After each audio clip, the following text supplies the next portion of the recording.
ಅದು 2012 ಅಕ್ಟೋಬರ್ 3 ಬೆಳಿಗ್ಗೆ 8 ಗಂಟೆ. ಹೋಟೆಲ್ನಲ್ಲಿ ತಮ್ಮ ಮಗಳಿಗಾಗಿ ಕಾಯುತ್ತಿದ್ದ ಪೋಷಕರಿಗೆ ಮನೀಶ್ ಎಂಬ ವ್ಯಕ್ತಿಯಿಂದ ಒಂದು ಫೋನ್ ಬರುತ್ತೆ.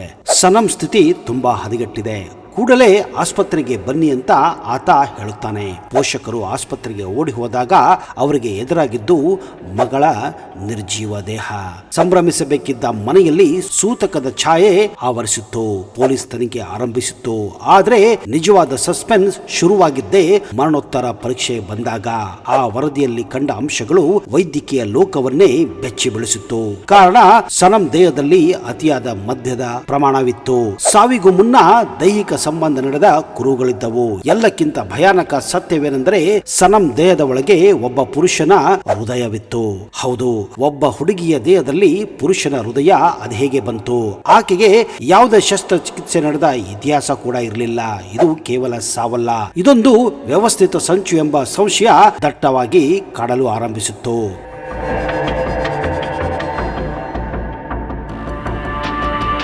ಅಕ್ಟೋಬರ್ 2, 2012 ಭಾರತಾದ್ಯಂತ ಗಾಂಧಿ ಜಯಂತಿಯ ರಜೆ. ಆದರೆ ಮಹಾರಾಷ್ಟ್ರದ ಪುಣೆ ನಗರದ ಆ ಒಂದು ಫ್ಯಾಷನ್ ಡಿಸೈನಿಂಗ್ ವಿದ್ಯಾರ್ಥಿನಿಯ ಪಾಲಿಗೆ ಅದು ಬದುಕಿನ ಕೊನೆಯ ಸಂಭ್ರಮದ ದಿನವಾಗಲಿದೆ ಅಂತ ಯಾರು ಕೂಡ ಊಹಿಸಿರಲಿಲ್ಲ.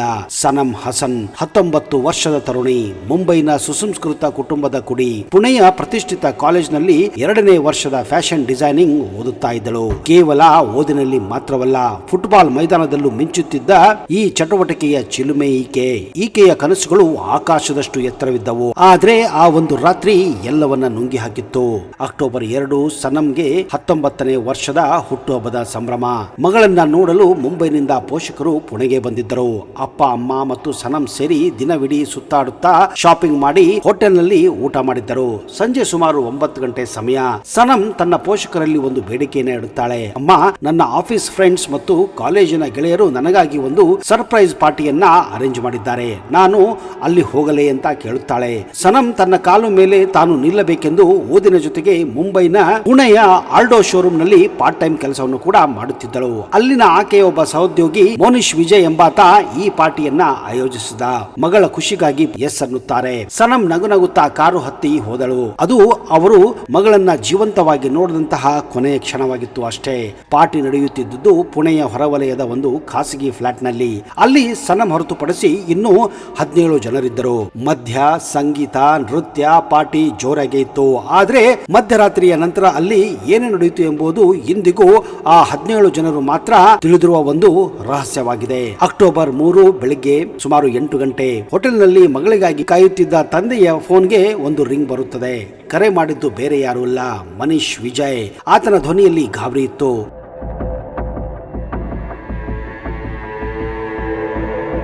ಸರ್, ನಿಮ್ಮ ಮಗಳು ಸನಂಗೆ ಏನೋ ಆಗಿದೆ, ಅವಳು ಪ್ರಜ್ಞೆ ತಪ್ಪಿ ಬಿದ್ದಿದ್ದಾಳೆ, ಕೂಡಲೇ ಆಸ್ಪತ್ರೆಗೆ ಬನ್ನಿ ಅಂತ ಆ ಆಸ್ಪತ್ರೆ ಅಡ್ರೆಸ್ ಹೇಳಿ ಫೋನನ್ನ ಇಡುತ್ತಾನೆ. ಅಷ್ಟೇ, ಪೋಷಕರು ಗಾಬರಿಯಿಂದ ಆಸ್ಪತ್ರೆಗೆ ಓಡುತ್ತಾರೆ. ಆದ್ರೆ ಅಲ್ಲಿ ವೈದ್ಯರು ನೀಡಿದ ಸುದ್ದಿ ಅವರ ಪ್ರಪಂಚವನ್ನೇ ನುಚ್ಚು ನೂರು ಮಾಡಿತ್ತು. ಕಾರಣ ಸನಂ ಆಗಲೇ ಮೃತಪಟ್ಟಿದ್ದಳು. ಪೋಷಕರಿಗೆ ನಂಬಲಾಗಲಿಲ್ಲ. ನಿನ್ನೆ ಸಂಜೆಯಷ್ಟೇ ನಗರೋಗುತ್ತಾ ಹೋದ ಮಗಳು ಹೆಣವಾಗಿ ಮಲಗಿದ್ದಾಳೆ ಅನ್ನುವ ಸಂಕಟ. ಪೊಲೀಸರು ಕೇಸನ್ನ ದಾಖಲಿಸಿಕೊಂಡು ತನಿಖೆಯನ್ನ ಆರಂಭಿಸುತ್ತಾರೆ. ಮನೀಶ್ ನೀಡಿದ ಹೇಳಿಕೆಯ ಪ್ರಕಾರ ಸನಂ ಪಾರ್ಟಿಯಲ್ಲಿ ಸ್ವಲ್ಪ ಮದ್ಯ ಕುಡಿದಿದ್ದಳು. ನಂತರ ಅವಳಿಗೆ ವಾಂತಿಯಾಗಿತ್ತು. ಅವಳು ಸುಧಾರಿಸಿಕೊಳ್ಳಲಿ ಅಂತ ಒಂದು ರೂಮಿನಲ್ಲಿ ನಾವೇ ಮಲಗಿಸಿದ್ದೆವು. ಬೆಳಿಗ್ಗೆ ನೋಡಿದಾಗ ಅವಳು ಉಸಿರಾಡುತ್ತಿರಲಿಲ್ಲ. ಮೇಲ್ನೋಟಕ್ಕೆ ಇದು ಅತಿಯಾದ ಮದ್ಯಪಾನದಿಂದ ನಡೆದ ಸಾವು ಅಂತ ತೋರುತ್ತಿತ್ತು. ಆದ್ರೆ ಸನಂ ಪೋಷಕರು ಇದನ್ನ ಒಪ್ಪುವುದಿಲ್ಲ. ನಮ್ಮ ಮಗಳು ಫುಟ್ಬಾಲ್ ಆಟಗಾರತಿ, ಅವಳು ಫಿಟ್ ಆಗಿದ್ದಳು, ಮೇಲಾಗಿ ಅವಳು ಮದ್ಯಪಾನ ಮಾಡುತ್ತಿರಲಿಲ್ಲ ಎಂಬುದು ಅವರ ವಾದವಾಗಿತ್ತು. ಸನಂ ದೇಹವನ್ನ ಮರಣೋತ್ತರ ಪರೀಕ್ಷೆಗೆ ಕಳಿಸಲಾಗುತ್ತದೆ. ವರದಿ ಬಂದಾಗ ಇಡೀ ತನಿಖಾ ತಂಡವೇ ತಬ್ಬಿಬ್ಬಾಗಿತ್ತು.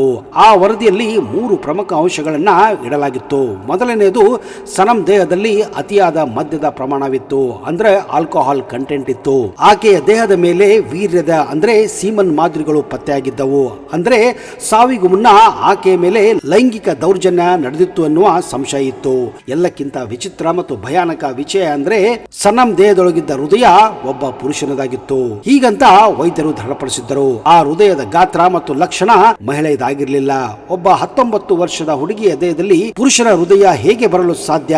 ಮೇಲಾಗಿ ಸನಂಗೆ ಯಾವುದೇ ಶಸ್ತ್ರಚಿಕಿತ್ಸೆ ಕೂಡ ಆಗಿರುವ ಇತಿಹಾಸ ಕೂಡ ಇರಲಿಲ್ಲ. ಇಲ್ಲಿಂದ ಕತೆ ಕೇವಲ ಮರ್ಡರ್ ಮಿಸ್ಟರಿಯಾಗಿ ಉಳಿಯದೆ ಇದೊಂದು ಅತೀಂದ್ರಿಯ ಅಥವಾ ಮೆಡಿಕಲ್ ಸ್ಕ್ಯಾಮ್ ನಂತೆ ತೋರಲು ಆರಂಭಿಸಿತ್ತು. ಪೊಲೀಸರು ಪಾರ್ಟಿಯಲ್ಲಿದ್ದ 17 ಜನ DNA ಪರೀಕ್ಷೆಯನ್ನ ಮಾಡಿಸುತ್ತಾರೆ. ಮನೀಶ್ ವಿಜಯನನ್ನ ತೀವ್ರವಾಗಿ ವಿಚಾರಣೆಗೆ ಒಳಪಡಿಸುತ್ತಾರೆ. ಆದ್ರೆ ಸೂಜಿಗವೆಂಬಂತೆ ಸನಂ ದೇಹದ ಮೇಲೆ ಸಿಕ್ಕ ಯಾವ DNA ಕೂಡ ಆ 17 ಜನರೊಂದಿಗೆ ಮ್ಯಾಚ್ ಕೂಡ ಆಗೋದಿಲ್ಲ. ಹೀಗಾಗಿ ಆ ರಾತ್ರಿ ಆ ಫ್ಲಾಟ್ ನಲ್ಲಿ 18ನೇ ವ್ಯಕ್ತಿ ಇದ್ದನ ಅಥವಾ ಆ ಪಾರ್ಟಿಯಲ್ಲಿದ್ದವರು ಯಾರೋ ಒಬ್ಬ ಪ್ರಭಾವಿ ಮಗನನ್ನ ಕಾಪಾಡಲು ಯಾರು ಕೂಡ ಗುಟ್ಟನ್ನ ಬಿಟ್ಟು ಕೊಡುತ್ತಿಲ್ಲವಾ? ಈ ಪ್ರಶ್ನೆಗಳು ಪೊಲೀಸರನ್ನ ಕಾಡಲು ಆರಂಭಿಸಿದ್ದವು.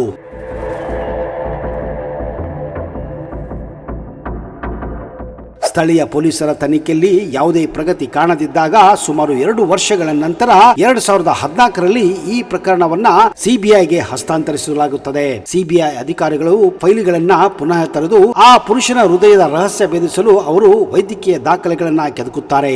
ಆಗ ತಿಳಿದು ಬಂದ ಸತ್ಯ ಪೊಲೀಸರ ಬೇಜವಾಬ್ದಾರಿತನ ತೋರಿಸಿದ್ದು ಅಂತ. ಹೌದು, ಸನಂ ಶವ ಪರೀಕ್ಷೆ ನಡೆದ ದಿನ ಅದೇ ಆಸ್ಪತ್ರೆಯಲ್ಲಿ 4 ಶವಗಳ ಪೋಸ್ಟ್ ಮಾರ್ಟಮ್ ಕೂಡ ನಡೆದಿತ್ತು. ಸಿಬಿಐ ತರ್ಕದ ಪ್ರಕಾರ ಶವ ಪರೀಕ್ಷೆ ಮಾಡುವಾಗ ವೈದ್ಯಕೀಯ ಸಿಬ್ಬಂದಿಯ ನಿರ್ಲಕ್ಷ್ಯದಿಂದ ಸನಂ ಹೃದಯವನ್ನ ಬೇರೊಬ್ಬ ಪುರುಷನ ಶವದ ಹೃದಯದೊಂದಿಗೆ ಅದಲು ಬದಲು ಮಾಡಿರಬಹುದು ಅಂತ ಅವರ ಸಂಶಯವಾಗಿತ್ತು. ಹೃದಯಗಳ ಅದಲು ಬದಲು ಎಂಬುದು ಸಿಬಿಐ ನೀಡಿದ ವಿವರಣೆಯಾಗಿತ್ತು. ಆದ್ರೆ ಪೋಷಕರು ಅದನ್ನ ನಂಬಲು ಸಿದ್ಧರಿರಲಿಲ್ಲ. ಇದು ಪುರಾವೆಗಳನ್ನ ನಾಶಪಡಿಸಲು ಹಾಗೂ ಯಾರೊಬ್ಬ ಪ್ರಭಾವಿ ವ್ಯಕ್ತಿಯನ್ನ ಕಾಪಾಡಲು ಈ ರೀತಿ ಸಂಚುಗಳನ್ನ ಮಾಡುತ್ತಿದ್ದಾರೆ ಅಂತ ಅವರು ಆರೋಪ ಮಾಡುತ್ತಾರೆ. ಹೀಗೆ ಈ ಒಂದು ಕೇಸ್ ಇನ್ನೂ 2 ವರ್ಷ ಮುಂದುವರಿಯುತ್ತದೆ. ಅದು 2016. ಸತ್ಯವನ್ನ ಹುಡುಕಲು ಸಿಬಿಐ ಒಂದು ಅಂತಿಮ ಪ್ರಯತ್ನವನ್ನ ಮಾಡುತ್ತಾರೆ. ಹೀಗಾಗಿ ಹೈಕೋರ್ಟ್ ನಿಂದ ಒಂದು ಪರ್ಮಿಷನ್ ಕೂಡ ಪಡೆಯುತ್ತಾರೆ. ಅದೇನೆಂದರೆ ಸನಂ ಹಸನ್ ಸಮಾಧಿಯನ್ನ ತೋಡಿ ಆಕೆಯ ಅವಶೇಷಗಳನ್ನ ಹೊರತೆಗೆಯುವುದು. ಆಕೆಯ ದೇಹದ DNA ಮತ್ತು ಆಸ್ಪತ್ರೆಯಲ್ಲಿದ್ದ ಹೃದಯದ DNA ಮ್ಯಾಚ್ ಆಗುತ್ತದೆ ಎನ್ನುವುದನ್ನ ನೋಡಲು ನಿರ್ಧಾರ ಮಾಡುತ್ತಾರೆ. ಇಡೀ ದೇಶದ ಕಣ್ಣು ಆ ಪರೀಕ್ಷೆಯ ವರದಿಯಲ್ಲಿತ್ತು. ಆದ್ರೆ ವಿಧಿಯ ಆಟ ಬೇರೆಯಾಗಿತ್ತು ನೋಡಿ. ಸಮಾಧಿಯೊಳಗಿನ ಶವ ಸಂಪೂರ್ಣವಾಗಿ ಕೊಳೆತೋಗಿತ್ತು ಮತ್ತು ಯಾವುದೇ ಹೊಸ ಪುರಾವೆಯನ್ನ ನೀಡಲು ಅದು ವಿಫಲವಾಗಿತ್ತು. 10 ವರ್ಷಗಳ ಕಾಲ ದೇಶದ ದೊಡ್ಡ ತನಿಖಾ ಸಂಸ್ಥೆಗಳು ಈ ಕೇಸಿನ ಹಿಂದೆ ಬಿದ್ದಿದ್ದವು. ಸಾವಿರಾರು ಪುಟಗಳ ವರದಿ ಸಿದ್ಧವಾಗಿತ್ತು. ಹಲವಾರು ಟೆಸ್ಟ್ಗಳು ನಡೆದಿದ್ದವು. ಹಲವಾರು ಇನ್ವೆಸ್ಟಿಗೇಷನ್ಗಳನ್ನ ಮಾಡಲಾಗಿತ್ತು. ಆದ್ರೆ ಕೊನೆಯಲ್ಲಿ ಸಿಬಿಐ ಈ ಪ್ರಕರಣವನ್ನ ಬಗೆಹರದ ನಿಗೂಢ ಅಂದ್ರೆ ಅನ್ಸಾಲ್ವ್ಡ್ ಮಿಸ್ಟ್ರಿ ಎಂದು ಮುಚ್ಚಲು ನಿರ್ಧರಿಸಿತ್ತು. ಅವರ ಪ್ರಕಾರ ಅದು ಆಘಾತಕಾರಿ ಸಾವು. ಆದ್ರೆ ಪೋಷಕರ ಪ್ರಕಾರ ಇದು ಅತ್ಯಾಚಾರ ಮತ್ತು ಕೊಲೆ ಅಂತ ಹೇಳಲಾಗುತ್ತದೆ. ಯಾರೊಬ್ಬ ಪ್ರಭಾವಿ ವ್ಯಕ್ತಿಯನ್ನ ಸೇಫ್ ಗಾರ್ಡ್ ಮಾಡಲು ಈ ರೀತಿ ಎಲ್ಲ ಪ್ಲಾನ್ ಮಾಡಲಾಗಿತ್ತು ಅಂತ ಅವರ ವಾದವಾಗಿದೆ.